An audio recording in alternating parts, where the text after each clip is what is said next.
네, 이경민 팀장님 모셨습니다. 안녕하세요. 예, 안녕하십니까. 네, 팀장님 모시고 현재 매크로 상황, 네. 주목할 만한 투자 아이디어 짚고 넘어가도록 하겠습니다. 지난번에 이제 출연을 하셔서 네. 이제는 좀 흐름이 바뀌었다. 그래서 네. 빠질 때마다 매수를 해야 된다고 말씀하셨는데 공교롭게 이제 당시에 SVB 사태가 네. 터지고 나서 단기적으로 급락을 했었죠. 네.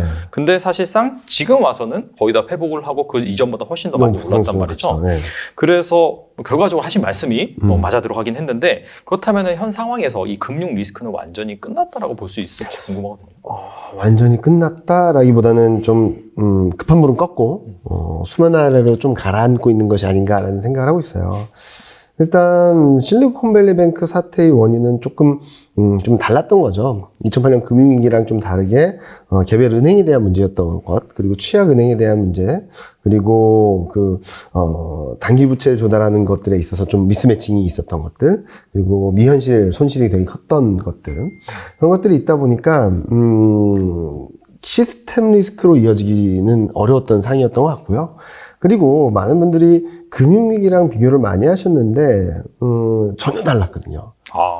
그러니까 매칭을 시켜보면 되게 비슷했어요. 2007년 3월달 뉴센츄리가 파산했고 2007년 7월달 베어스턴스가 파산을 했죠. 그러니까 잘 몰랐던 은행, 잘 아는 은행. 이번에도 실리콘밸리뱅크 파산, 그리고 크레딧 스위스 이렇게 들어와서 매칭을 시키다 보면은 맞아 들어가네? 라고 생각할 수도 있겠잖아요. 근데 가장 컸던 것은 2007년 당시에는 금융 시스템이 흔들린다, 망가진다라는 생각을 안 했던 것 같아요. 저도 그렇고, 저도 그때 그 자료 썼지만, 그리고 이때는 중국의 힘이 있다 보니까 주식시장이 너무 좋았어요. 그때 신흥국 중심으로. 네. 2007년 10월까지 사상초고 증진을 했거든요. 그러니까 괜찮아, 별거 아니야, 다 극복할 수 있어 라고 하다가 와장창 무너지기 시작하니까 2007년 12월이 돼서야 미국 정부와 중앙은행에서 대책을 내놨죠. 그러니까 2007년 3월 달에 뉴센츄리가 파산을 했는데 9개월 만에 처음 대책이 나왔어요. 괜찮아, 이게 뭐지? 라고 이렇게 해서 나온 거고, 이번에는 2023년 3월 10일 날 실리콘밸리뱅크가 영업을 중단 선언했고, 12일 날 파산했고, 13일 날 미국 정부와 중앙은행 대책이 나왔거든요. 영업 중단 선언한 지 3일, 파산한 지 다음 날. 굉장히 빨랐다는 거죠. 그러니까 이번에는 좀 학습효과라 그러죠. 2008년 금융위기도 겪었고, 2013년, 14년, 15년 유럽 재정위기도 겪었고, 그리고 상상하지 못했던 2020년 코로나 사태도 겪었죠. 이런 흐름들, 시스템이 크게 흔들리고 망할 수 있다라는 것들을 겪으면서 정부든 중앙은행이든 대응책들, 매뉴얼이 좀 있었다라고 생각하고 있어서 이번엔 좀 달랐다. 그리고 또 하나는 3월 16일 날에는 11개 미국 대형은행들이 퍼스트 리퍼블릭 은행에다가 자금 지원을 해줬어요. 그 의미는 뭐냐? 우린 괜찮아. 아무렇지도 않아. 그래, 너 힘들어? 그럼 우리가 지원해줄게. 이런 식이었거든요. 그래서 위기가 확산되는 것들을 좀 막는 데는 충분한 역할을 해줬다. 그리고 또 하나는 위기의 정점을 지났다. 불씨는 급한 물은 껐다라고 보는 게 최근 3월 달에 급증을 했던 연준의 대차대조표 자산이 이제 최근 3월 마지막 주, 지난주에 2주 연속 꺾였거든요. 이 말은 뭐냐면은 취약한 은행들이 돈을 막 빌려가다가 이제는 어느 정도 소강 상태로 들어갔다라고 볼 수 있겠죠. 그래서 완전히 끝났다라고 보기는 어렵죠. 수면 위로 올라온 게 있다면 가라앉았다 올라왔다 가라앉았다 올라왔다라고 하는데 최근 한때 이슈가 있었던 도이치방크라든지 또는 찰스 슈왑 같이 위기 좀 취약한 은행들이 툭툭툭 나올 수는 있어요. 이게 올라갔다 내려갔다 할 수 있는데 이 이슈가 대폭 커지고 이게 도미노처럼 와장창 무너지는 흐름까지는 아닐 거다. 라고 생각을 하고 있어서 여러분들이 굉장히 불안감들이 크긴 했지만 저는 일단 급한 불은 껐고 수면 아래로 가라앉고 있다 천천히 그로 인해서 또 생각을 해야 될 부분이 있겠죠. 금리 인하. 그러니까 실리콘밸리뱅크 크레딧 스위스 이슈로 인해서 금리 인하 기대를 굉장히 세게 했거든요. 한때 100bp 이상 할 수 있다는 기대감이 들었었어요. 근데 이게 좀 진정되고는 있지만 여전히 금리 인하는 3번 이상 할 수 있다는 기대감이 있거든요. 그리고 2024년 9월, 그러니까 지금부터 1년 5개월 정도 시계를 열고는 보면은 200bp 금리 인하한다는 기대감이 들어와 있어요. 이걸 어떻게 해결하고 할지. 금융 불안이 진정되고 경기가 괜찮다라고 생각한다면 이게 좀 정상화되는 국면이 전개되지 않을까라는 고민을 하고 있습니다. 결과적으로는 사실 2007년과는 좀 다른 게 빨리 좀 네. 재빨리 대응한 측면이 있고 맞습니다. 그렇다고 해서 완벽히 이러한 리스크가 해소된 것은 아니지만은 네. 오히려 약간 좀 다비효과 관점에서 약간 금리 더 이상 뭐 올리는 그런 스탠스가 좀 약화되면서 시장에서는 좀 금리 인하를 바라보고 맞습니다. 그렇게 볼 수 있겠죠. 네네. 그렇다면 이제 다음 질문이 마찬가지로 이 네. 금리와 관련된 질문인데 최근에 이제 3월 FOMC에서 발표된 점도표를 보니까 한 번 더 25bp 정도만 네. 인상을 하고 거기에서 이제 동결을 할 것이다. 네. 그렇게 제시를 하고 일단 점도표상에서는 연내는 금리 인하가 없다. 네, 그런 식으로 좀 맞습니다. 제시를 했단 네. 말이죠. 근데 최근에 이 국채 시장을 보면은 뭐 금일 같은 경우에는 한 4% 정도 기록을 하고 있는데 2년물 네. 고채 금리 관점에서 한때는 막 3.7%까지 내려가고 네, 맞습니다. 시장에서는 아니야 올해 하반기에는 무조건 할 거야. 할 거야. 금리 인하. 네, 맞습니다. 그렇게 보고 있는데 어떻게 생각하시는지 궁금하거든요. 물가에 따라 달려있다라고 생각을 하는 거죠. 첫 번째로는, 경기가 안 좋아지면 안 좋아질수록 물가는 좀 빨리 떨어질 것이고, 그로 인해서 미국의 금리 인하 가능성이 열린다라고 볼 수 있겠죠. 그래서 저는, 경기가 안 좋아짐에도 불구하고 증시가 폭락하거나 그러진 않을 것 같아요. 그러면은 물가가 빠르게 떨어지고, 금리 인하 가능성이 아니라 현실화될 수 있기 때문에. 그런데 문제는, 첫 번째 문제는 물가가 빨리 떨어지고 있는가라는 거겠죠.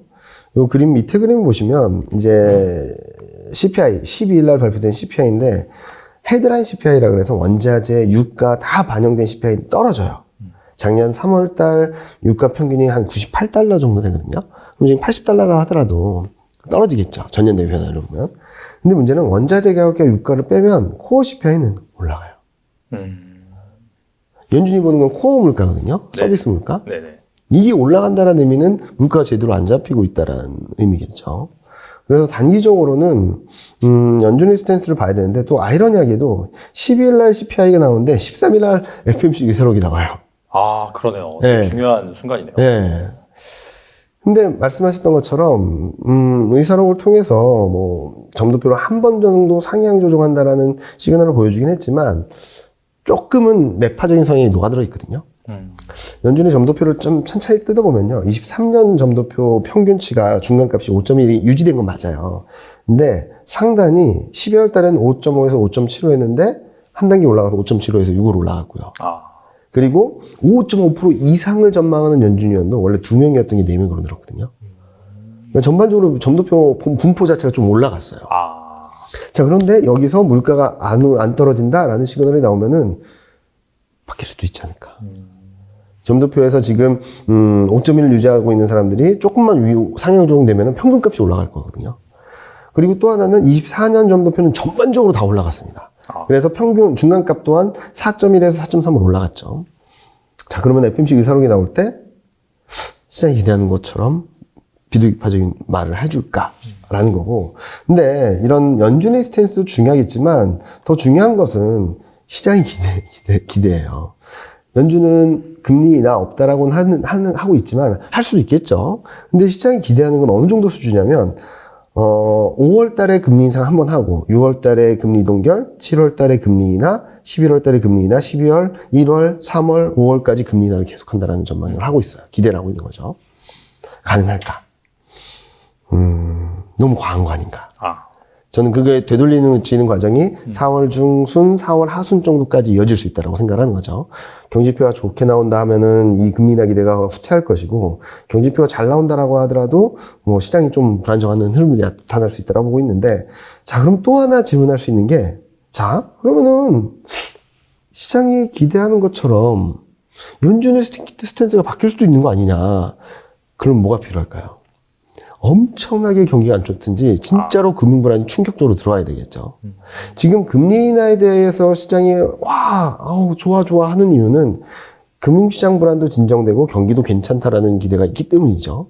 근데 실질적으로 금리 인하가 이 정도 되려면 경기가 정말 나빠져야 될 것 같아요.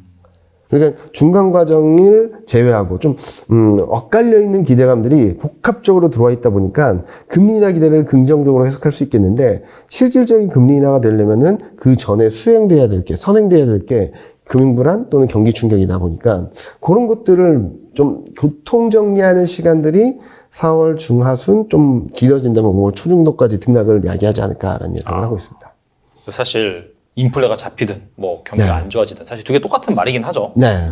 그런 상황이 와야지 금리 인하를 맞습니다. 할 텐데 시장에서는 좀 앞서가는 네, 측면이라고 맞습니다. 보시는 거고 그런 것들이 약간 4월 말로 가면서 약간 불안 요인으로 좀 작용할 맞습니다. 수 있다. 네. 이렇게 볼 수가 있겠네요.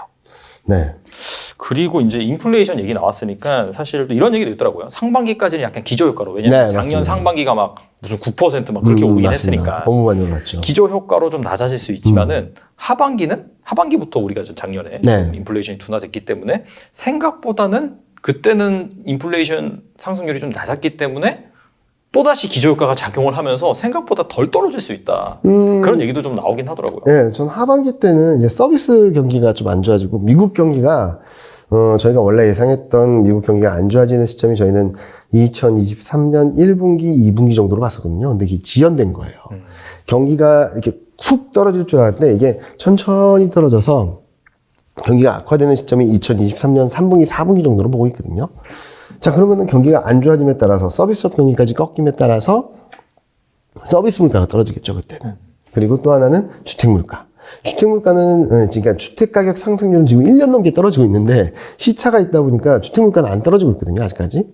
이게 시차를 두고 꺾이기 시작하게 된다면 하반기에는 코어 물가가 떨어질 수 있다라고 보고 있거든요.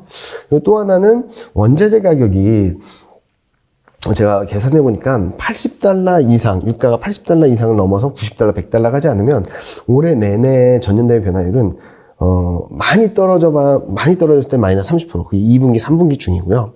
이게 하반기, 4분기 되면서 올라간다 하더라도 플러스 반전 할까 말까 정도 수준이거든요. 그러니까 유가가 $90 이상만 안 가면은 하반기에도 원자재발 물가 상승 압력은 좀 제한적이다라고 볼 수 있을 것 같아서 저는 여기서 핵심은 서비스 물가랑 그리고 지금 주택 물가 이 두 개만 잡히면 하반기에도 물가 안정을 기대해 볼 수 있겠다. 왜냐면은 물가에서 가장 비중을 차지하는 게 주택 물가거든요. 그것만 잡혀도 물가 하향 안정세는 지속될 것이다라고 생각을 하고 있습니다. 그거 같은 경우에는 사실 시차가 있기 때문에 하반기에는 확실히 좀 둔화될 것이다. 네. 그런 컨센서스가 많긴 하더라고요. 네, 맞죠. 그렇죠. 그러니까 지금 너무나도 복잡해진 게 저희도 헷갈리고 여러분들도 미국 경기 좋은 거야, 나쁜 거야 헷갈리는 이유가 서로 엇갈려 있어요. 중국은 제로 코로나를 워낙 오래 유지했었고 미국도 제로 코로나, 위드 코로나를 가긴 했는데 그 과정에서 먼저 재화 수요가 폭발했고 재화 수요가 꺾일 때쯤 서비스 수요가 올라오기 시작하고 이 시차가 있다 보니까 경기가 서로 엇갈리면서 둔화된다 하더라도 지금 제조업 경기 굉장히 안 좋거든요. 산업 생산이 마이너스예요, 전년 대비. 되게 안 좋아지고 있는데 그럼에도 불구하고 서비스가 남아있다 보니까 경기가 천천히 떨어지고 고용은 타이트하다 보니까 물가 상승하면 제대로 안 잡히는 것 같고 이런 너무 많은 요인들이 복합되어 있는데 저는 이런 것들이 아마 하반기 중에는 경기가 더 안 좋아짐으로 인해서 오히려 더 교통정리가 되는 그래도 지금 시점이 뭐 물가도 물가지만은 경기 이쪽에 네. 초점이 맞추는 것 같은데 고용 데이터가 확실히 좀 예전과 달라지는 그쵸. 게 뭐 실업수당 청구 건수 계속해서 상회를 하고 있고 채용 공고도 줄어들고 있고 네. 뭐 구인 이직 보고서 보면은 확실히 안 좋게 안 나오고 좋게 있고 가고 있죠. 물론 최근에 약간 경제활동 참가율이 올라가면서 올라가면서. 실업률이 여전히 낮긴 한데 네. 약간 고용 쪽에서 확실히 약간 좀 흔들흔들 거리는 모습이 네. 나오고 있고 그 다음에 뭐 서비스 PMI 지수 같은 경우에도 좀 안 좋아지긴 하더라고요. 네. 그래서 이제 진짜 경기 침체가 다가온 것이 아닌가 네. 이렇게 생각하시는 분들도 있는데 이게 약간 좀 하반기에 주식시장에 좀 다운사이드 그런 영역으로 작용할 수도 있다라고 네. 보시는 분들도 있어요. 어떻게 생각하시나요? 그걸 설명드리기 전에 저는 제가 올해 헤드라인으로 생각하는 데이터는 글귀는 궁죽변 변죽 통이라는 말이에요. 어렵네요. 쉬워요. 네네. 주역이 나온 말인데 네. 궁하면 변하고 변하면 통한다는 말이거든요. 아, 그러니까 되게 안 좋은 상황이 벌어지게 되면 변화를 모색하겠죠. 예를 들어서 경기가 침체로 간다라고 하면은 금리 인하, 금융권이 불안하다라고 하면 자금 지원, 반도체 업황이 망가지고 있다, 감산. 자, 금리 인하, 자금 지원, 감산이 당장은 효과가 있을지 없을지에 대해 퀘스천 마크가 있긴 하지만 3개월 뒤, 6개월 뒤에는 이 상황들을 좀 반전시키는, 통하게 만드는 변화라는 거죠. 이런 것들을 생각하시고 보신다면 저희가 예상하는 그림들은 하반기에 좀 등락이 있다 하더라도 시장이 무너지거나 급격히 하락하는 그림이라기보다는 좀 박스권이다라고 생각하거든요. 왜냐면은 하방 압력을 높이는 것은 경기 변수가 있지만 하방 압력을 막아주는 것은 금리 인하 가능성이 열린다라고 보는 거죠. 그리고 또 하나는 중요한 게 연준 시장 흐름들이 하반기는 안 좋아질 것 같긴 해요. 경기 흐름들이.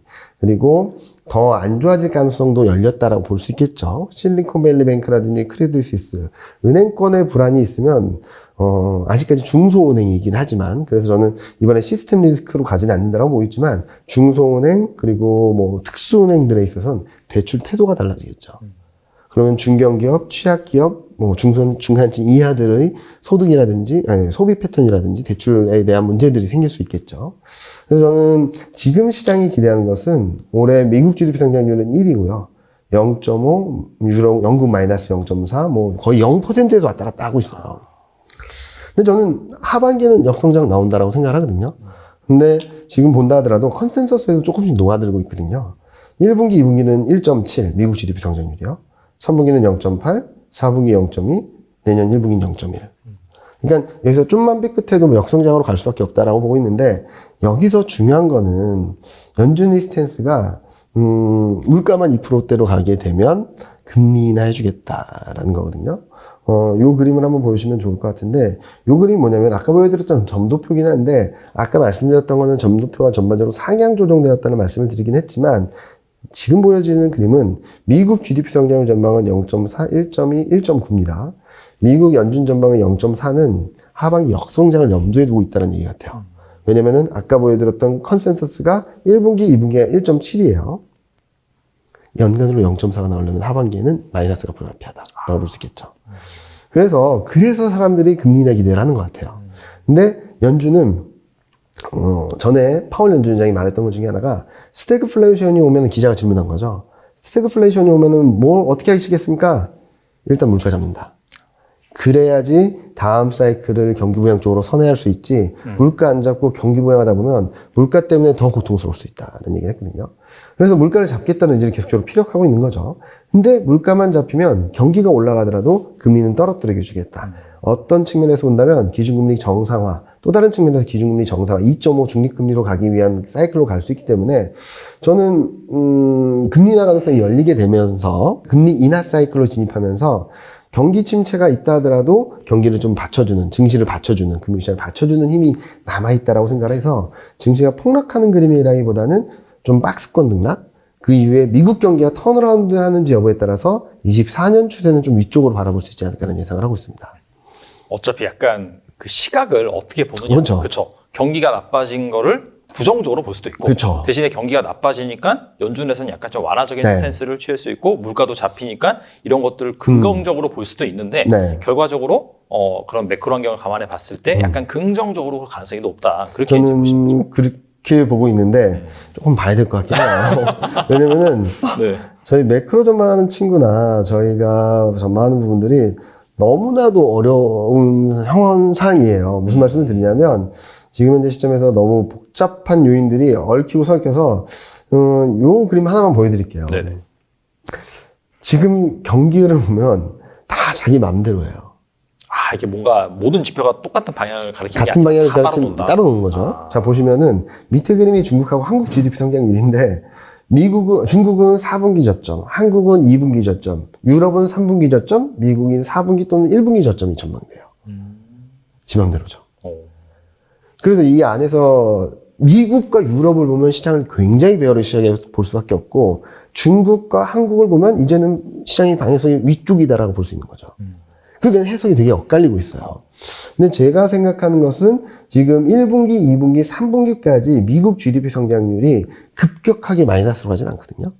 천천히 떨어지는데 중국이 치고 올라온다? 그러면은 일단은 얘를 좀 높게 평가할 수 있겠다라고 생각을 해서 7, 8월까지 저희는 2,600, 700 정도까지 열릴 수 있다라는 말씀을 드리고 있어요. 네.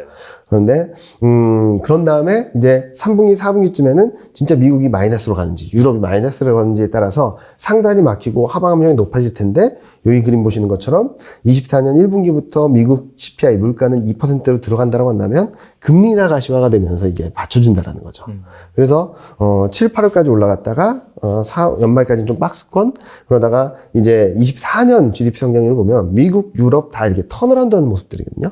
그러면은 방향성 자체는 다시 위쪽으로 가는 그림으로 생각하고 있습니다. 그러니까 올해는 경기 저점을 통과하는데, 글로벌 전반적으로 다 시점이 달라서 좀 왔다 갔다 하는 흐름들이 있겠다. 좀 울퉁불퉁한 비포장도로 같은 흐름인데 그래도 좀 우상향할 것 같긴 해요.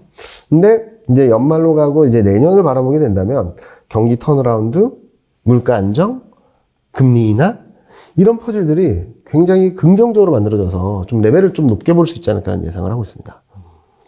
알겠습니다. 네. 그렇다면은 정리를 해보면은 한 4월 달 같은 경우에는 방금 말씀하신 네. 약간 시장이 너무나 앞서가는 금리 네. 인하 쪽으로 그래서 그런 쪽으로 가면 갈수록 약간 좀 흔들릴 수 있긴 네. 하지만은 결과적으로 이제 상단을 본다라고 한다면 2,600에서 2,700까지 네. 거기 7, 상단이고 8월 정도까지 보고 있습니다. 그렇죠. 그리고 이제 그 상황에서 좀 박스권이 펼쳐지는 네, 네. 그런 장세가 나타날 수 있을 것이다. 네.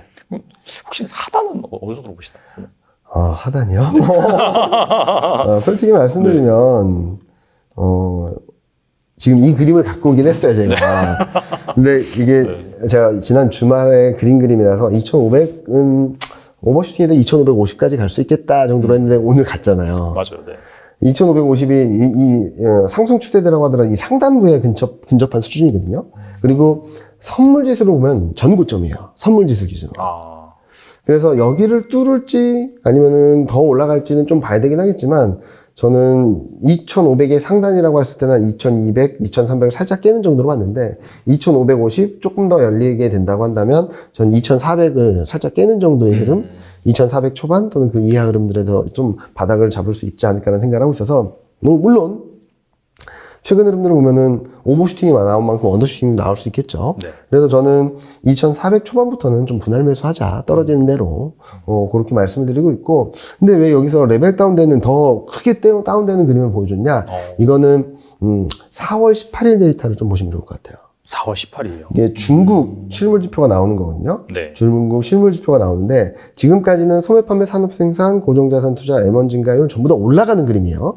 작년 12월을 저점으로 이렇게 올라가는 그림인데 지금 컨센서스도 올라가요. 3월 달이 좀 더 레벨이 올라가는 그림인데 자, 여기서 만약에 꺾였다. 라고 하면 조금 매수 타이밍을 좀 더 늦추자. 라는 말씀을 드릴 수도 있을 것 같아요. 그래서 지금은 연준도 그러잖아요. 데이터 디펜던트. 항상 그 말하죠. 네. 저도 데이터 디펜던트로. 지금 왜냐면은, 중국 경기가 올라오긴 할 거예요. 근데 이번에 3월달 PMI를 보면은, 차이신 제조 PMI가 꺾였거든요. 51.9였던 게 50까지 떨어졌어요. 삐끗하면 또 수축 국면이거든요. 그래서 5월 초에는 4월 18일 그리고 5월 1일 정도에는 중국 데이터를 좀 봐야 되겠다. 왜냐면 지금 기대할 건 중국 쪽이에요. 미국이나 유럽 쪽이라기보다는 중국 쪽인데 일단은 중국 쪽에서 경기가 턴어라운드 하게 되면은 수출은 개선된다는 전망을 가질 수 있거든요. 근데 이거 보여드리면 많은 분들이 4월 1일 날 나온 수출 보고 말을 해라 이놈아. 수출 엄청 안 좋게 나왔거든요. 네네. 일평균 전년 대비 변화를 보면 마이너스 17.2라서 계속 더 떨어져 있어요. 수출이요? 네, 증가율 자체가. 그리고 중국 수출도 전년 대비 보면 마이너스 33.4라서 1월보다 더 낮아졌어요. 전년 대비 변화율은. 그리고 반도체 수출도 마이너스 34. 그러니까 수출 모멘텀은 더 나빠지는데 왜 중국을 바라봐야 되냐? 더 나빠지고 있는데. 근데 작년 상반기를 보시면은 수출이 워낙 좋았어요. 기저효과가 있고. 기저효과가 있죠. 그래서 금액 데이터를 보면 한국 전체 수출 금액은 1월을 저점으로 2월, 3월 레벨업 되고 있습니다. 레벨 자체도 작년 4분기보다 높아졌어요. 여기서 4월 데이터만 여기보다 높으면은 방향성이 만들어진다고 생각할 수 있겠죠. 즉, 2021년 고점으로 쭉 떨어지던 흐름이 이렇게 방향성이 바뀌고 있는 것이 아닌가라는 생각을 하는 거고, 특징적인 것은 반도체예요. 반도체가 1월, 2월 달에 60억 달러도 될까 말까 하던 수준에서 3월 달에 86억 달러 찍었거든요. 팡 튄 거죠. 네. 튄 수준이 작년 4분기 수준이랑 비슷해요. 전체 수출도, 반도체 수출도 작년 4분기 레벨까지 일단 올라왔다. 그러면은 4월달 데이터만 좀 받쳐준다면 턴어라운드 한다는 기대감을 가질 수 있겠죠. 중국도 마찬가지로 속도에 대한 의구심은 있지만 지금 1월 저점으로 지금 올라가는 그림이 나타나고 있어서 전반적으로 방향성 자체가 위쪽으로 바뀌고 있다라는 그림들이 나타나는 것 같아요. 전년 대비 변화율은 기저효과 때문에 많이 안 좋은 그림들을 아직까지 보여주고 있고 상반기 중에는 마이너스 폭을 줄이는 정도의 흐름밖에 못 보여주겠지만 금액 자체의 흐름들이 방향성이 바뀌고 있다는 점에 있어서는 이 부분을 좀 주목해야 되지 않을까라는 생각을 하고 있습니다. 그렇다면 약간 채권 시장 관점에서는 네. 좀 어떨까요? 지금 현재 상황에서. 일단은 아까도 말씀드렸지만 기대 심리가 너무 과하다라는 그림들을 말씀을 드렸거든요. 딱 요 그림 보시면 될 것 같아요. 최근 며칠 동안 좀 반등을 하긴 했는데 금리 인하 기대, 금융 불안은 진정된다, 경기는 회복되고 있다. 근데 이 중에서도 금리 인하 기대가 워낙 세게 들어오다 보니까 채권 금리랑 달러 인덱스는 연중 저점, 작년 하반기부터의 중요한 저점권에 딱 붙어 있었거든요. 그런데 요거 최근 며칠로 좀 올라왔죠. 증시도 2022년 하반기 후 고점 수준에 딱 붙어 있었어요. 코스피만 2차전지 힘에 의해서 반도체랑 2차전지 때문에 2250까지 뚝 올라간 거죠. 네. 글로벌 전체로 보면은 딱 막혀 있어요, 지금. 그래서 저는 단기적으로는 물가에 대한 부담, FMC 의사록을 확인하는 과정에서 좀 매파적인 성향을 확인하는 부분들, 그리고 중국 경제 지표를 확인하는 것들, 금리 인하 기대가 후퇴하는 과정에서 반등 시도는 있다라고 생각을 하거든요. 근데 아까 말씀드렸죠. 연준은 물가만 잡히면 금리 인하 사이클을 열어놓고 있다. 그리고 금리 인상을 지금까지는 한 번 정도 보여주고 있지만 많이 해봐야 2번이다. 그러면은 지금까지 금리 인상한 것과 남아있는 횟수를 보면은 이제 금리 인상 사이클의 정점은 지나고 있다. 또 하나, 경기는 안 좋아지고 있다. 1분기, 2분기는 그래도 버텨준다 하더라도 하반기, 내년 1분기까지는 경기는 우하향이라고 본다면 채권금리는 반등한 뒤에 다시 떨어질 수밖에 없는 흐름이다라고 생각하거든요. 그래서 저는 이번 반등이 있다면은 채권은 사자. 아, 싸게 살 수 있는 기회가 될 수 있다. 매수하는 기회다라고 말씀드리고 있고, 이 그림을 통해서 말씀을 드리면 등락은 있겠지만 2024년, 25년까지 흐름들을 채권금리 흐름은 우하향일 가능성이 굉장히 높다라고 생각하고 있습니다. 그리고 기준금리 인하 시점은 저희는 아직까지 올해는 좀 쉽지 않다라는 말씀을 드리는데, 아까 말씀드렸죠. 경기가 안 좋아지는 만큼, 물가 레벨이 떨어지는 만큼 금리 인하 가능성이 열릴 거다. 그래서 아직 약지만 4분기 금리 인하 가능성은 조금씩 열리고 있는 것이 아닌가라는 정도로 말씀드릴 수 있을 것 같아요. 그렇게 본다면 이번에 등락이 있을 때 좋은 매수 기회가 될 수 있으니까 채권 투자하시는 분들은 이번 등락을 좀 활용해서 좀 분할 매수하신다든지 아니면은 피라미드 전략을 통해서 채권 매수 전략을 가져가셔도 크게 무리가 없다라는 말씀드리겠습니다. 어떻게 본다면 지금 상황에서 좀 마음 편히 투자할 수 있는 게 채권이다. 그렇게 보시면 그렇죠. 좀 길게 보시면은 지금은 수익으로 갈 수밖에 없는 구간이거든요. 주식시장도 마찬가지예요. 좀 길게 보면 좀 수익권으로 들어갈 수 있는 구간으로 들어가고 있는데 주식시장 변동성이 워낙 크기도 하고 최근 워낙 많이 오르기도 했다는 것들에 의해서 좀 선별적인 투자가 필요하지 않나라는 생각을 하고 있습니다. 이제 개별 섹터 관점에서 좀 네. 살펴볼 텐데 뭐 사실 이 얘기를 안 하고 넘어갈 수는 없을 것 같아요. 2차 전지가 시장에 좀 주도주로 계속해서 부각이 되고 있어요. 네. 이게 뭐 사실 그 IRA 법안 네. 통과되면서 뭐 미국이 이제 전기차로 바뀌니까 네. 그런 부분의 성장성을 받아서 계속해서 좀 긍정적인 흐름을 보이고 있는데 데이터 관점에서 현재 뭐 이 컨센서스라든지 네. 뭐 밸류에이션 관점에서 현재 2차 전지 매력도가 어떤지 좀 궁금하긴 하거든요. 많이 비싸죠. 아 그래요? 그렇게 작게 말씀하세요? 많이 비쌉니다. 셀업체들은 그래도 괜찮아요. 셀업체들은 실적 가시성이라든지 또는 뭐 IRA 법안의 수혜 가시성들이 있는데 지금 소재업체들이 워낙 많이 오른 애들이 몇 개 있거든요. 참고로 말씀드리면 이 그림 보시면은 저희가 작년 12월 달부터 올해 주도주로 반도체, 전기차, 2차전지, 신재생에너지, 방산 인터넷 이 업종들 계속적으로 말씀을 드리고 있어요. 그러니까 2차전지들이 다 피이긴 합니다. 네. 근데 최근 몇몇 소재업체들이 워낙 급등한 것들은 좀 과하지 않나라는 생각을 하고 있어요. 그러니까 지금 글로벌 1위, 2위를 다툰다는 중국 기업보다도 밸류에이션 프리미엄을 받고 있는 상황이에요. 그런 것들은 뭐 실적 가시성에 대한 기대감보다도 수주 모멘텀들 그런 것들이 더 강하게 반영되어 있다고 생각하거든요. 그래서 전 자꾸 솔직히 말씀드리면 조선업종이 조금 생각이 나요. 아, 이제 2007년 2007년도 그때 당시에. 그때 보면은 실적은 아직까지 가시성이 없지만 2012년까지 수주가 예약되어 있기 때문에 주가는 싸다라는 얘기를 한 정도로 굉장히 좋은 그림들을 만들어줬거든요. 워낙 많이 오르기도 했고. 근데 생각을 해보면 그럼 2012년까지 끌어당긴 거면 그게 현재 주가가 싸지 않는 거라면 다음은 뭘로 올라갈까를 고민해야 되는 거겠죠. 더 센 수주가 들어온든지. 이 수주 그대로 들어와서 실적이 좋아진다고 한다면 주가는 멈춰 있겠죠. 그래서 저는 좀 지금 2차전지 소재 쪽은 좀 과열이 있다. 그래서 2차전지 소재를 대응하고 싶으시면은 덜 오른 종목들, 그쪽으로 옮기는 게 맞고 오히려 셀업체를 투자하시는 게 조금 더 낫지 않을까라는 말씀을 드리고 있거든요. 그리고 또 하나 그림을 보여드리면 2차전지 주가 흐름은 1분기 실적 시즌에 따라서 조금 크게 엇갈릴 것 같아요. 여기 보시면 아까도 수출 금액을 보여드렸는데 지금 2차전지 수출 금액이 1, 2, 3월을 보면은 8억 달러, 9억 달러에서 왔다 갔다 하는데 작년 3월보다 레벨이 낮아요. 실적이 그렇게 좋지는 않다는 얘기거든요. 그렇게 본다면 실적이 아무리 좋은 그림이라고 하더라도 예상보다 살짝 미스한다고 한다면 이렇게 올라갔던 주가는 모멘텀이 약해지면 다시 되돌아오는 그림이 나타날 거고 아직까지 못 올라왔던 애들은 다시 따라가는 그림이 나타날 거고 그래서 실적 시즌에 따라서 옥석가리가 나타날 수 있는데 저는 지금 많이 올라온 종목들을 더 들고 가기보다는 일부 차익 실현을 하셔서 2차 전지를 좋아하신다면은 2차 전지 셋업체들 아직 덜 오른 그런 데들로 투자를 하신다거나 아니면은 오히려 반도체, 인터넷 이쪽들을 투자하시는 게 조금 수익률적인 측면에서 좀 낫지 않을까라는 예상을 하고 있습니다. 알겠습니다. 삼성전자가 최근에 네. 그 1분기 실적 발표를 하면서 감산 발표도 했죠. 네. 그래서 주가가 당시에 이제 4% 넘게 급등하고 외국인이 하루에 8,800억 이렇게 순매수하고 막 엄청나게 그랬더라고요. 샀죠. 정말 오랫동안 기다려왔다라는 네, 네. 생각이 드는데 작년 4분기부터 계속해서 이제 반도체가 반도체. 앞으로 이제 네. 상당 기간은 주도주가 될 것이다라고 말씀하셨는데 지금 생각은 어떠신지 궁금합니다. 더 세지긴 했죠. 근데 지금 가격대에서 따라갈 것인가에 대한 고민만 남아있지 방향성의 자체에 대해서는 의심하지 않고 있다라고 말씀드릴 수 있을 것 같아요.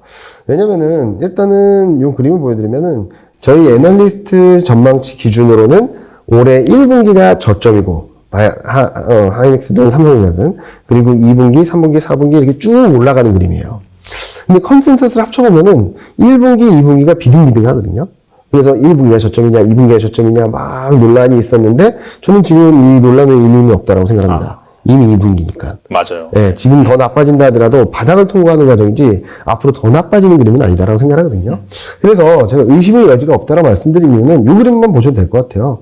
21년 3분기 실적을 고점으로 쭉 방향성이 내리 꽂았습니다, 그냥. 근데 1분기가 저점이든 2분기가 저점이든 향후로는 우상향이에요. 그럼 증시 주가 방향성을 위쪽으로 바라볼 수 있겠다는 거죠. 그래서 밀릴 때마다 사야 된다.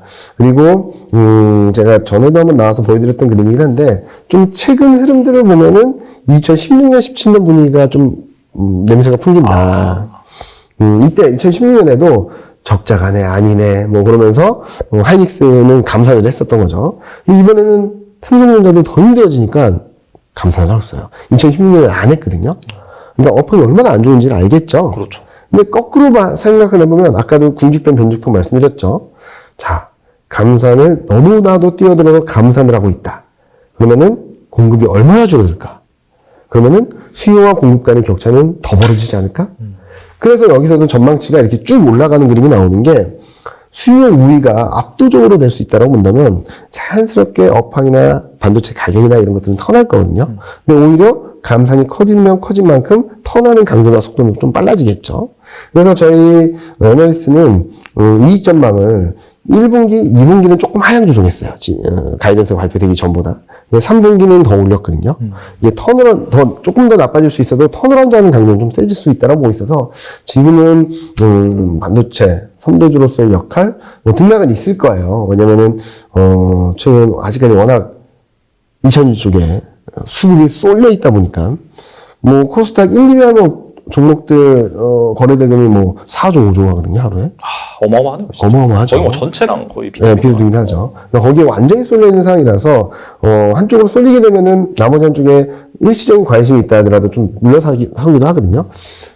그래서 전 지금, 등락이 있다면 사야 되는 그 구간이다라고 말씀드리되, 지금 최근 급등한 과정에서 추격 매수는 조금만 자제하자. 근데 반도체가 없어요! 라고 하시는 분은 어떤 가격이든 일단 10%는 사놓자. 그래야지 가늠자가 생겨서 여기서 조금이라도 떨어질 때마다 모아갈 수 있는 중심성이 생기니까 그렇게 대응을 하시면 좋지 않을까라는 생각을 하고 있습니다. 사실 반도체 사이클이 한 번 오면은 최소 1년 정도는 네. 계속해서 가잖아요. 네. 근데 이번에는 좀 더 길어질 수 있다라고 얘기를 하고 있어요. 왜냐면은 투자를 워낙 많이 줄여가지고 24년 내내 수요가 압도적으로 공급을 우위를 보일 수 있다라는 거고, 그리고 아까 말씀드렸죠. 24년에는 중국하고 한국 경기는 올라오고 미국하고 유럽 경기가 턴어라운드 하게 된다면 이 수요까지 붙어주게 되면서 시장은 좋아질 수 있다라고 보고 있고, 또 하나는 교체 수요. 2020년 이후 4년이 지났습니다. 그러면 교체 수요도 들어올 수 있는 시점이고, 그리고 또 하나는 뭐 챗GPT, 뭐 이런 여러 가지 새로운 어플리케이션, 그리고 자율주행차 이런 것들이 새롭게 새롭게 활용이 범위가 넓어지면서 거기에 대한 수요도 계속적으로 들어올 수 있다고 생각하거든요. 그렇게 보면 24년, 저는 25년 상반기 정도까지는 좀 길게 봤을 때 좋은 그림이 만들어지지 않을까라는 예상을 하고 있습니다. 네, 반도체 최근에 약간 반짝하고 반등을 하긴 했는데 그것도 계속 오르는 것도 아니고 약간 쉬어가는 그런 네. 흐름이 나오고 있는데 그런 것들을 감안해서 그리고 앞서서 말씀하신 뭐 4월 말이라든지 그다음에 중간중간에 분명히 흔들 수 있는 그런 네. 부분이 있기 때문에 그런 것들을 활용해서 뭐 하나도 없으시다라고 한다면은 네. 조금 잡아보는 것도 괜찮지 않을까라는 생각이 들고요. 2차 전지 반도체에 대해서 알아봤는데 네. 이것 말고도 약간 좀 현 시점에서 주목할 만한 섹터가 있을런지 궁금하거든요. 자, 2차 전지랑 반도체, 그리고 자동차는 뭐 전기차랑 비슷하니까. 근데 지금 시점에서는 아까 보여드렸던 이 그림은 제가 실적을 배제하고 그냥 최근 미국, 중국, 유럽, 그리고 중동 쪽에서 흐름을 보고 정책 흐름이나 방향성이나 예산 흐름이나 이런 것들을 보고, 피킹을 한 거고요. 그리고 이 그림은 뭐냐면은 24년 기준으로 영업이익 개선 기여도를 본 건데 여기도 압도적으로 반도체가 실적을 이끌어가고요. 그 다음에 화학, 조선, 자동차, IT 가전, 상사자본재, 소프트웨어, 은행까지 정도가 있어요. 근데 조선은 이익에 대한 기대가 너무 큰 것 같고, 은행은 금리 인하 사이클에서 실적을 얼마나 낼 수 있을까 퀘스천마크가 있어서 두 개를 빼고 보면 반도체, 화학에는 뭐 2차 전지, 순수화학 이런 것들이 있겠고, 신재생 에너지, 자동차에는 전기차, IT 가전에는 2차 전지랑 IT 가전, 그리고 상사자본재는 워낙 많은 업종이 있긴 하지만 여기에 방산이란 전력기기, 신재생 에너지가 있어요. 그리고 소프트웨어는 인터넷. 제가 앞서 보여드렸던 큰 흐름에서의 긍정적인 업종과 24년까지 실적을 이끌어가는 업종들이 좀 교집합으로 딱 들어와 있거든요. 그래서 저는 지금 현재 시점에서는 요 사이클을 보여드리면서 말씀을 드릴 수 있을 것 같은데 지금에서는 반도체하고 인터넷을 사야 된다. 네. 반도체는 실적을 바닥을 지나고 있고 근데 워낙 급등했다면 되돌림 과정이 있겠지만 이 등락을 활용해서 사자. 인터넷은 오른 게 없습니다. 그렇죠. 네. 그러니까 지금부터 사서 모아가자. 그리고 또 하나 특징적인 것은 저희가 요 업종들을 말씀을 예전에 드리긴 했었는데 특징적인 게 좀 밑에 있는 제약바이오죠. 얘도 오른 게 없습니다. 그러니까 반도체는 지금 막 달려들어 사기는 조금 부담스럽지만 일단은 일정 부분씩 좀 흔들릴 때마다 모아간다는 컨셉 그리고 인터넷과 제약바이오 같은 경우도 지금부터 좀 사 모아간다면 지금 가격대가 충분히 매력적이거든요. 사면 좋지 않을까라는 생각을 하는 거고 2차 전지랑 그리고 전기차 같은 경우는 자동차 같은 경우는 지금 좀 많이 올라와 있어요. 그래서 1분기 실적 수준을 확인하고 등락 과정이 있다면은 좀 옥석 가리기를 하자. 실적보다 너무 많이 올라온 종목은 좀 정리를 하고 실적과 밸류에이션 갭이 실적과 주가 갭이 그렇게 크지 않은 애들은 좀 흔들릴 때마다 산다든지 저평가되는 업종들은 지금부터 산다든지 이런 식으로 전략을 좀 만들어가면 좋은데 저희 반도체는 저희 2차전지 애널리스트도 원래 소재 업체는 굉장히 좋게 먹었어요. 근데 최근 들어서는 셀업체의 매력도가 점점 높아지고 있다. 그러면서 최소 노즐을 바꾸고 있는 모습들을 보여주고 있거든요. 그동안 소재에서 셀로. 셀업체에 대한 관심을 조금 더 높일 때가 되지 않았나라는 생각을 하고 있습니다. 네. 방금 말씀해 주신 그런 업종들, 그 다음에 밸류에이션 매력 관점에서 네. 잘 살펴보시면 좋을 것 같고 자, 그렇다면은 만약에 1억 있다라고 네. 한다면은 포트폴리오를 어떻게 꾸리면 좋을까요? 지금 1억을 새롭게 시작한다라는 거죠. 네. 그러면은 저는 지금 한 2천만 원 정도는, 인터넷하고, 그리고 제약바이오, 1,000만 원 지금 살 것 같아요. 그리고 이제 8천이 남잖아요. 그리고 그 중에 3천 정도는 반도체가 지금 3천 중에 10%, 300만 원 지금 당장 사고, 나머지는 조금씩이라도 밀릴 때, 마이너스가 보이면 500만 원, 마이너스 보이면 1,000만 원, 또 마이너스 보이면은 나머지, 이렇게 나눠서 살 것 같고, 그럼 이제 1,000만 원, 1,000만 원, 3,000만 원, 5,000만 원 남잖아요.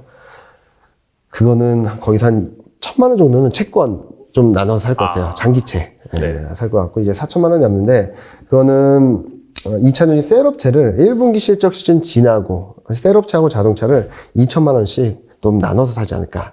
근데 이거는 좀 타이밍을 좀 더 봐야 될 것 같아요. 아직까지 고점권에 위치해 있어서, 오늘도 보면 몇몇 기업들은 전 고점에 와 있거든요. 걔네들이 뚫고 올라갈지 아니면 꺾여서 일정 부분 내려올지 그것들을 확인하고 나머지 4천만 원은 2차 전지하고 자동차 파트인데 이 파트에 대해서는 1분기 실적 시즌 지나서 5월 초 중반에 어떤 업종들을, 어떤 종목들을 좀 선택을 할지 좀 고민을 해야 되지 않을까 하는 생각을 하고 있습니다. 알겠습니다. 전반적으로 말씀해주신 투자 아이디어 감안하셔서 방금 말씀해주신 업종이랑 채권 이런 비중을 잘 참고를 하셔서 꼭 똑같이 따라할 필요는 없고 자기 상황에 맞게끔 잘 상황에 맞춰서 어느 정도 반영을 한다고 한다면은 좀 개인적인 생각과 개인적인 판단과 제가 말씀드렸던 조언드렸던 부분들을 조금 일정 부분 녹여서 하신다면 조금 더 낫지 않을까라는 생각을 하고 있는데 선택은 네. 여러분들이 잘 알아서 하시면 될 것 같습니다. 인터넷과 바이오가 좀 올렸으면 좋겠네요. 너무 소외가 돼가지고. 진짜 너무 소외됐는데 얘네들이 나쁜 건 아니거든요. 그리고 저는 인터넷도 다시 바라볼 때가 됐다라고 생각을 하는데 챗 GPT 학습을 하는 거지 않습니까? 맞아요. 근데 그렇다면은 컨텐츠를 많이 갖고 있는 기업에 대한 그 컨텐츠에 대한 자산 가치를 좀 평가해 주지 않을까. 시간이 갈수록. 그에 대한 가치가 재평가된다면 좀 좋은 그림이 만들어지지 않을까라는 예상을 하고 있고요. 그리고 해외 매출 비중도 좀 많이 늘어나고 있어서 좀 주목해서 봐야 될 업종 중 하나다라고 생각하고 있습니다. 네, 어차피 뭐 챗GPT 이런 것들이 나온다라고 한다면은 원천 기술을 가지고 맞습니다. 업체는 그만큼 좋긴 한데 네. 이걸 가지고 이제 또 활용할 수 있는 네. 서비스에 녹일 수 있는 그런 기업들이 플랫폼 기업들이기 맞습니다. 때문에 맞습니다. 잘 지켜보면 좋지 않을까 네. 생각이 되네요. 네. 나와주셔서 정말 좋은 말씀 많이 해주셨는데 끝으로 투자자분들 위해서 한 말씀만 부탁드립니다. 올해는 울퉁불퉁한 비포장도로 같은 완만한 우상향이라고 생각을 합니다. 그래서 얼마나 싸게 잘, 비중을 잘 모아가느냐. 그러니까 지금까지는 반등시 매도, 그러니까 조금이라도 올라오면 빨리 정리하는 게 맞았거든요. 지금은 잘 지키고 비중 꾸준히 늘려가고 좀 수량을 늘려가는 전략. 그러니까 비중 조절을 한다 하더라도 완전히 팔고 그냥 내비두는 게 아니라 30%에서 50%는 꾸준히 들고 가면서 나머지 비중을 조절하면서 조금이라도 떨어졌을 때 수량을 늘린다는, 그러니까 같은 가격대라도 샀다 팔았다 하면서 100주였던 게 110주, 120주 같은 가격이라도 주식 수를 늘려가는 전략을 펼쳐나가신다면 내년에는 좀 생각보다 큰 수익을 거두시지 않을까라고 생각하니까 올해는 너무 서두르기보다는 좀 확인하면서 울퉁불퉁한 비포장도로를 잘 활용하신다면 내년에는 크게 웃지 않을까라는 생각을 하고 있습니다. 네, 작년과는 완전 다른 그런 장세가 네. 펼쳐져서 야 이거 다시 뭐 유동성 장세가 온 것이 아닌가 그렇게 생각할 수 있지만은 이게 정말 진리구나라고 생각했을 때부터 사실 반대로 뭔가 네. 시장이 흘러가는 경우가 많거든요. 네, 맞습니다. 그래서 우리가 좀 잘 지켜봐야 되는 거는 팀장님이 말씀하신 것처럼 이 매크로 변수 네. 여전히 약간 뭐 긴축의 구간이고 네. 이런 것들이 아직 해소되려면은 그리고 이제 경기 침체까지 좀 남아 있기 때문에 올해 같은 경우에는 막 뜨거워진다면 약간 좀 차분하게 네, 가라앉히고 맞습니다. 너무 빠진다라고 한다면 다시금 좀 과감하게 네, 뛰어들어요. 적극적으로 뛰어들고, 네, 맞습니다. 그런 좀 기준점을 가지고 여러분들이 플레이를 하신다면은 괜찮지 않을까 생각이 됩니다. 지금까지 이경민 팀장님 나오셔서 감사합니다. 네, 감사합니다.